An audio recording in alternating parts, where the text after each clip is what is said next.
IMF가 다시 온다는 말이 퍼지고 있습니다. 환율은 불안해지고 사람들은 두 부류로 나뉘고 있습니다. 금과 달러로 도망가야 한다는 쪽, 그리고 아직은 괜찮다며 외면하는 쪽. 하지만 만약 이 시점에 250년 동안 단 한 번도 몰락하지 않고 세대를 거치며 오히려 더 확장되는 진정한 부의 구조를 설계한 로스차일드가 바로 지금 이 한국에서 살아간다면 어떨까요? 그는 무엇을 보고 과연 어떤 선택을 할까요? 오늘은 위기를 바라보는 완전히 다른 관점에 대해 이야기해 보겠습니다.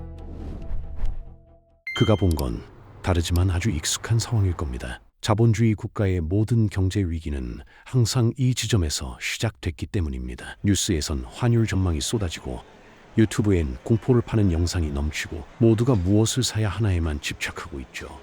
금값 차트를 들여다보고 달러 환전 타이밍을 재고 부동산을 팔아야 하나 말아야 하나 고민합니다. 그런데 로스차일드의 눈에는 이 질문들이 전부 엉뚱한 방향을 향하고 있다고 느낄 것입니다. 그는 묻습니다. 왜 모두 무엇을 살지만 고민하지 어느 쪽에 서야 하는지는 묻지 않을까? 1815년 워털루 전투 직후를 떠올려 보면 당시 사람들은 로스차일드가 전쟁 결과를 미리 알고 돈을 벌었다고 수군댔습니다. 하지만 기록된 사실은 다릅니다. 그는 전쟁의 결과가 아니라 전쟁 이후를 봤어요.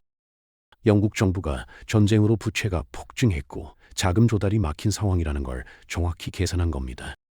그래서 그가 한 선택은 공포로 가격이 무너진 영국 국채를 보유하는 것이었습니다. 국가 신용이 회복되는 데 베팅한 겁니다. 결과는요, 영국은 디폴트하지 않았고 국채 가격은 회복됐어요. 이건 위기 때 싼 가격의 자산을 사는 것이 아니라 위기 이후 살아남을 구조를 사는 것으로 완전히 다른 관점의 전략이에요. 지금 한국에서 금을 사라, 달러를 사라는 조언이 넘쳐나죠. 틀린 말은 아닙니다. 하지만 로스차일드라면 이 조언을 흘려들을 거예요.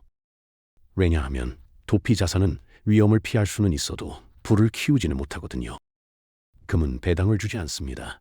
달러는 스스로 불어나지 않아요. 위기를 버티는 데는 도움이 되지만 위기를 넘어서 더 강해지는 구조는 아닌 거죠. 그래서 그는 관점을 바꿉니다. 무엇을 사느냐가 아니라 누가 끝까지 살아남느냐를 봐요. 위기 때 무너지는 건 화폐가 아니라 취약한 구조거든요. 빚에 의존한 자산, 한 번도 위기를 버텨보지 못한 기업들이 먼저 흔들려요. 유행을 타고 가격만 비싸진 자산들도 마찬가지고요. 실체 없이 기대감만으로 유지되던 것들이 가장 먼저 무너집니다. 로스차일드 가문이 250년 동안 부를 유지한 핵심은 사실 간단해요. 그들은 단기 매매, 투기, 한방 투자 기록이 거의 없습니다. 대신 반복되는 패턴이 있죠. 배당, 이자, 수수료가 나오는 구조에만 투자했어요.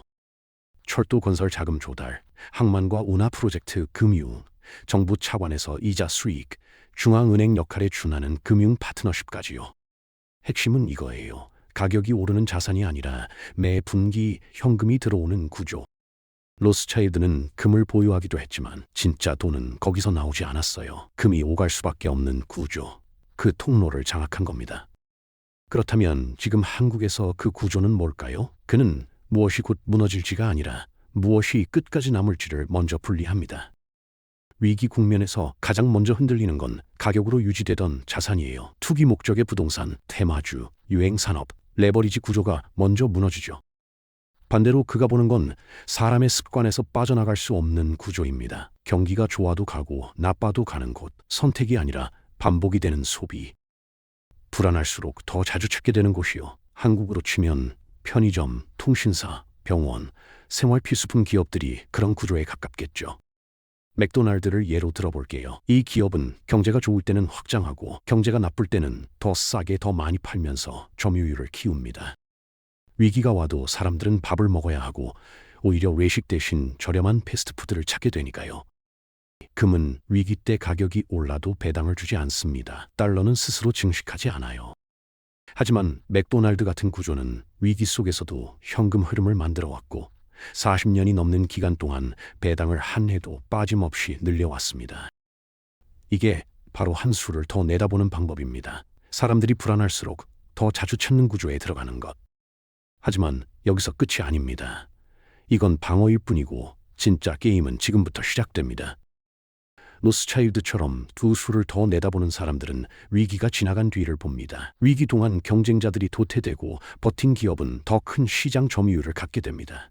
2008년 금융위기 이후 살아남은 은행들이 더 커졌던 것, 그리고 코로나 이후 아마존과 쿠팡이 폭발적으로 성장한 것처럼요. 그래서 우리는 위기 이후 경쟁자가 사라진 자리에서 더 큰 힘을 갖게 될 포지션을 미리 선점해야 합니다.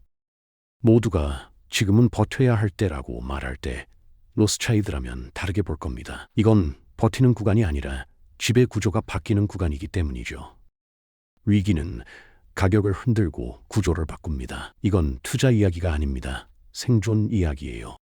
진짜 부는 예측이 아니라 포지션의 문제이고, 로스차일드는 전쟁을 예측한 게 아니라 전쟁 이후를 설계했습니다.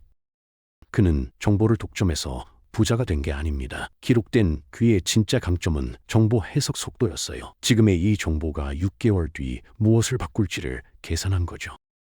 전쟁이 끝났다는 뉴스를 들으면 대부분은 거기서 멈춥니다. 하지만 그는 전쟁 종료를 재정 붕괴, 자금 재편, 질서 재정렬의 시작으로 읽었어요. 만약 이 사고방식을 가진 사람이 지금 한국에 있다면 절대 금 사라, 달러 사라, IMF 온다 이렇게 말하지 않을 겁니다. 대신 이런 질문을 던지겠죠. 위기 때 사람들이 가장 먼저 줄 서는 곳은 어디인가? 가격은 흔들려도 현금 흐름이 멈추지 않는 구조는 무엇인가? 위기 이후 경쟁자가 사라졌을 때 더 큰 지배력을 갖게 될 자산은 무엇인가? 이 질문을 던질 수 있는 사람들만 그와 같은 편에 서게 됩니다. 어떻게 손실을 줄이지? 어디로 도망가지? 뭘 팔아야 하지? 가 아닌, 이 위기가 지나면 누가 더 강해지지? 어떤 구조가 살아남지? 지금 어디에 서 있어야 하지? 같은 질문을 생각해 봐야 할 것입니다. 진정한 부는 가격이 오르는 자산도 위기 때 피신하는 자산도 아닙니다. 시간이 지나도 더 단단해지는 구조예요. 대를 잇는 자산의 공통점은 단 하나입니다. 위기 때도 멈추지 않는 현금 흐름, 그리고 경쟁자가 사라진 뒤 더 커지는 지배력. 그래서 이 사고방식은 한 방을 버립니다. 대신 세대를 관통하는 선택을 해요. 낮과 밤이 반복되어도 멈추지 않는 흐름. 오늘 버는 돈이 아니라 내일도 자동으로 흘러들 돈. 가격 상승에 베팅하는 게 아니라 현금 흐름이 멈추지 않는 구조에 들어가는 거죠. 위기는 돈을 앗아가지만 구조를 이해한 사람에게는 자리를 내줍니다. 위기는 올 수도 있고 오지 않을 수도 있어요. 하지만 준비된 구조는 어떤 경우에도 무너지지 않습니다. 이게 로스차일드가 250년 동안 보여준 부의 진짜 모습이에요. 내일 뉴스가 무섭게 느껴진다면 그건 당신이 틀려서가 아닙니다.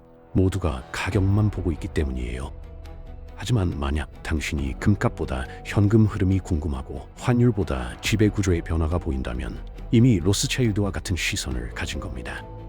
이 영상은 당장의 해답을 주지는 않습니다. 대신 같은 질문을 던지는 사람들을 찾습니다. 가격이 아니라 구조를 보고, 공포가 아니라 흐름을 읽는 사람들이요.